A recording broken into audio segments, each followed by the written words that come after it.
Hello, everybody, and welcome back to episode 15 of Eden's Realm. I have been a very busy boy since the end of last episode, and I've gotten a lot of work done. So, almost everything over here is completely cleared out. There's almost no water left. It's just these two slices right here. Shouldn't take me too terribly long to get this uncovered, or I guess not uncovered, unfilled. Is that the correct term? I'm not really sure. Unfilled, whatever. To take the water out, and yeah, it's been going pretty great. I've been uh, working on the rest of this for about an hour. Doesn't take me too long, as you can see, to do everything, especially with the use of this scaffolding and the sponges, because I can just kind of hop around and go to wherever I need. So it makes it really easy, which is super nice. But yeah, I think this is basically all we have to do before we can start work on Big Rock. And yeah, I'm getting pretty excited for it. I got some ideas in mind of what we're gonna do, some texturing and stuff. But yeah, so I'm gonna sit down.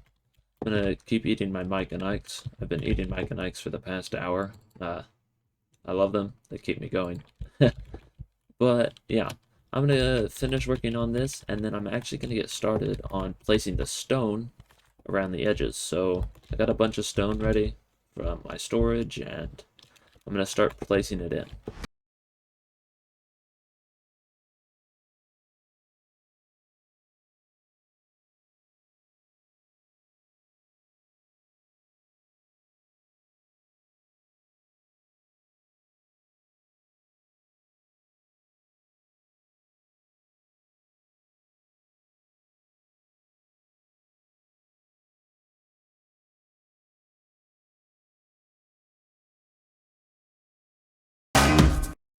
And just like that, the water is cleared.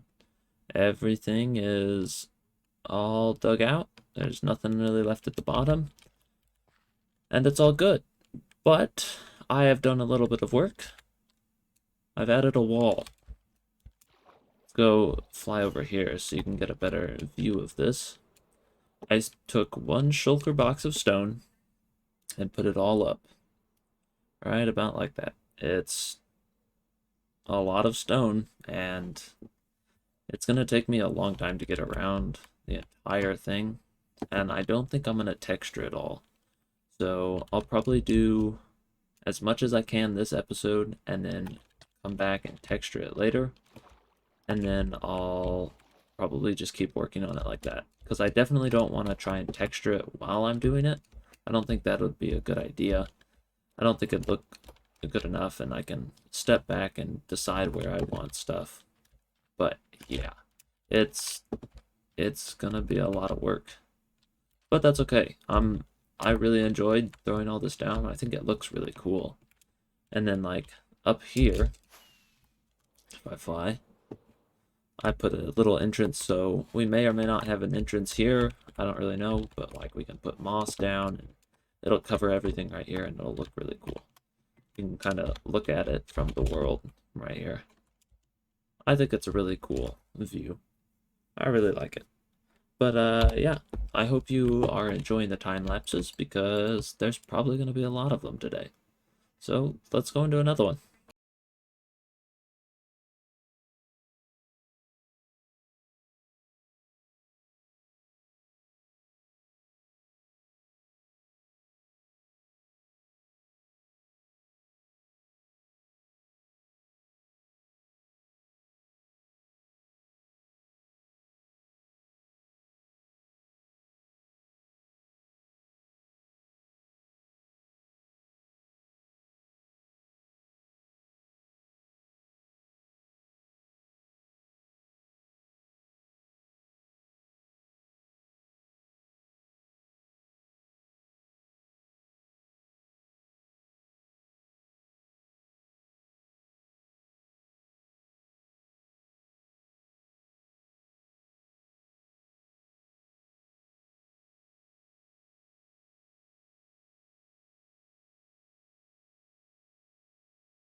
And the rock is much bigger now.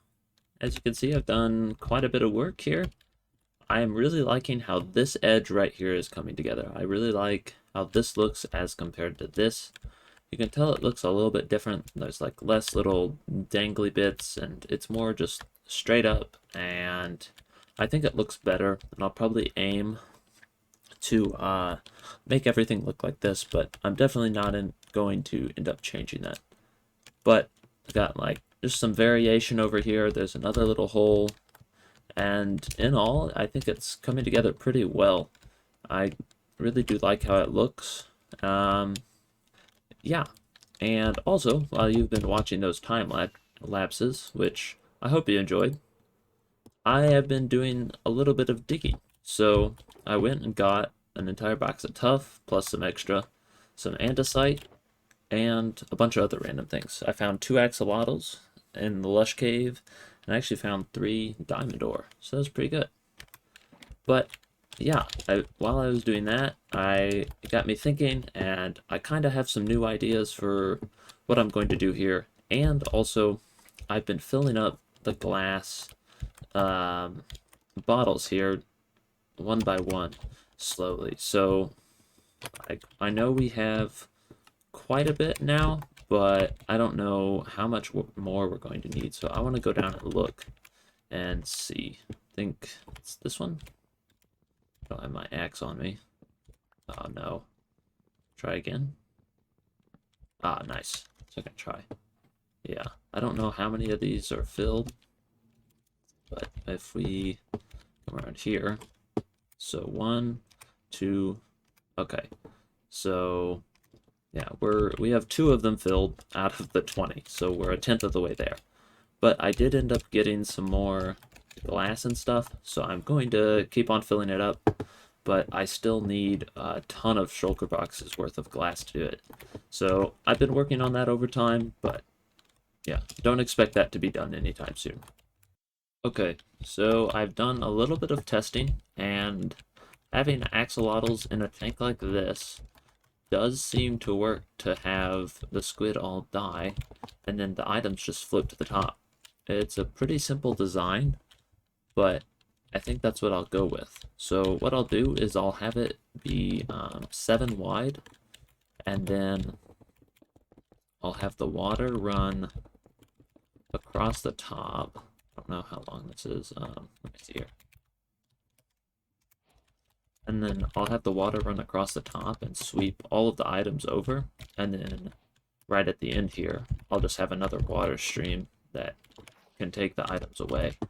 Should be pretty simple and straightforward. I'll have to double check that it works on the world, but I don't think there's too much that could go wrong with it. I'm a little afraid that the axolotls will end up causing quite a bit of lag. I don't know how much they will cause if I have like 10 or 12 in a tank. I'm a little bit worried about it, but I think we'll just address that whenever it comes to it. So let's go onto the world and map out where it's going to be. And the, whatever you want to call them, the boxes, the tubes, the whatever these things are, have been built up. So went for a really simple design, just sandstone and then jungle planks. Looks pretty simple, but over here I'm doing something a little bit different.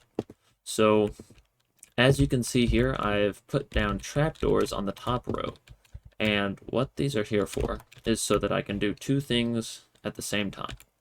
One, I want to be able to place the water on top so that it will flow all the way down like it does here, because down there is where we're going to have our collection system. But then secondly, what I want to be able to do is I want to be able to waterlog the trapdoors down below so that I can put kelp at the bottom and have it grow all the way up and fill everything in here with water sources. So that's my plan on how to make everything here be completely full of water sources without having to go in and fill everything in layer by layer. I think it's a pretty good plan. I'm gonna have to try it and make sure it works, but first I have to put in all these trapdoors on both sides, and then fill them all up with water, put the kelp in, and then I can put the stuff in over top it. Shouldn't be too difficult, but let me get to doing that. Alright, the entire thing is filled with water, and so now I just have to make it all source blocks. And I've waited for a while for the kelp to grow in, but it hasn't really done that. So what I think I'm going to do is just go along and bone meal everything until it gets to the top. So I'll see you on the other side. And after a considerable amount of bone meal spent, the farm is now completely done. I'll show you using FreeCam here. Yeah, it's all filled in, and I've put 2 axolotls in each tank. So there's one here, and then there should be another brown one. Ah, yeah, here he is. And then there's 2 other ones over here. There's 2 yellow ones. Yeah. So they're working. They're pretty slow, and I was watching them for a while. Oh, you can see right there. They do end up attacking the cod. So that's kind of an issue. I don't know if that'll be something I'll be able to fix. I'll have to look into it if there's a way I can stop the cod from spawning. But as you can see right there, we are getting our drops. So as you can see right here, we're getting cod and ink sacs. It's mostly raw cod. I'm hoping that whenever I stand way up here, like somewhere up here, I will be in an optimal location so that only this is loaded and that we get a bunch of squid spawning. Because they don't die super quickly, but since I'll have it loaded for the entire time, I'm not too worried about getting like 100 drops per minute or something. Like, it's really not that big of a deal. But yeah, in all, I am really happy with this project. I kind of shorted out on the design for the farm. I was going to do something a little bit more special than this, but I decided to just go with the smooth sandstone and jungle planks. I think it's a nice color combination, and I don't really know if or what I'm going to do in here.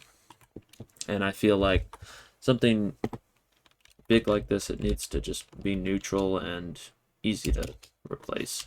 I didn't feel like putting a ton of effort into it, and so I didn't. And in total, I think it looks fine. Yeah, who knows? But we can now mark off the squid farm in our book. I don't know if I've shown you this. I have kept it updated, but I've been going through and checking off all of the things that we've done, like you can see here. And there's a couple of things that I definitely want to do, and then add a check mark here.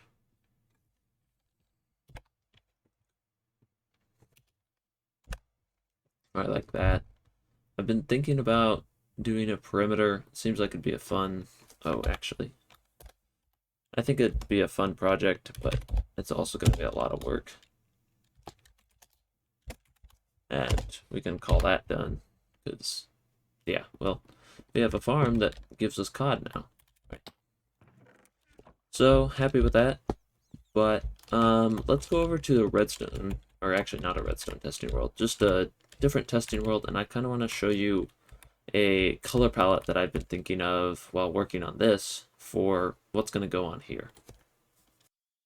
So this is kind of the block choice that I have in mind for the entire thing. These 7 blocks, I'm not counting the granite, they're just here to separate, are kind of what I have in mind. So what I'm thinking is I'll do 2 different types of like builds. I'll do streaks, so like it'll be not exactly a straight line, but it'll be a streak of the blocks that goes across throughout the rock and like discolors it, or I'll do patches, so it'll be like a big blob of the color or the block in one area, and then whatever I don't fill in I'll just leave with the stone, because that'll be my neutral basically everywhere color, because that's kind of what the terrain is. So I'm thinking for the bottom, deep down in the water, I'll definitely do these 2. These 2 are what I'm going to use down in the water, underneath the water, and then slowly we'll transition into the tuff as we get closer up to the top and coming out of the water. These might be a little bit on the top, but I mostly want them under the water. I don't want to use a lot of them, and I don't want the black to stick out on the tower. I don't want black spots way up top on the tower. And then as we move out of the water, we'll move into tuff and andesite, and this is probably going to include also a lot of stone. I may include streaks of stone here, and then the tuff will be our main color down low, and then we'll transition into more andesite. Kind of same with the cobble. We'll have, as we go up, more cobble and less gravel. I don't really like using a ton of gravel, but I think it's good enough that it will help contrast a lot of the other colors. It's not great for building since it's a falling block entity, and I feel like the white patches in it don't really match up, unlike the white patches in the cobblestone, but I think it'll have to work. And so as we go up, we'll just use the like patches and streaks idea to fill everything in and just kind of make it look natural while also standing out from the terrain around it. Because I definitely don't want it to look like the normal terrain from regular Minecraft. And I have put it into action. So you can see I have just a couple blobs here. Got a little sneaky one over there. But down below I've done a little bit more work. You can see there's a streak here and then a kind of a blob here with a different colored streak running out of it. And then over here there's some more stuff. This is kind of what I'm wanting to go for. You don't look at it and go, wow, there's a huge change, but it does look like it's a little bit of a coloration, and if we get a fly away whenever we come back in, I think it looks the best. Yeah, from that distance, it looks really good. So if we view it from like, I think we can see it from up here. Oh, shoot.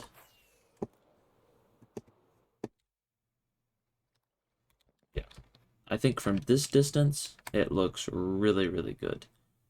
But yeah, all in all, I'm really happy with how it's looking. I'm gonna have to do a lot of work in between episodes to kind of texture it. I don't think I'm gonna get it all done because I definitely want to keep working on other projects while I'm doing this, but it's not something that I just want to leave be for a month and then come back. But yeah, all in all, I am really happy with this, how this is turning out. I think it's gonna make the rock look different from everything else that's around it, despite the fact that there's a lot of crazy terrain around here. But yeah, I am really happy with it. And sadly, I think that's where we're gonna have to wrap up for today. Just kind of running out of time for this episode. It needs to get out, and I've done a whole lot of work this episode, despite the fact that this video is going to be pretty short. But yeah, I'm super happy with where we're going with this, and happy to bring you guys along. So thank you very much for watching. Hope you've enjoyed it. I really like where this is going. Hopefully you do as well. And I'll see you again in the next episode. Bye-bye.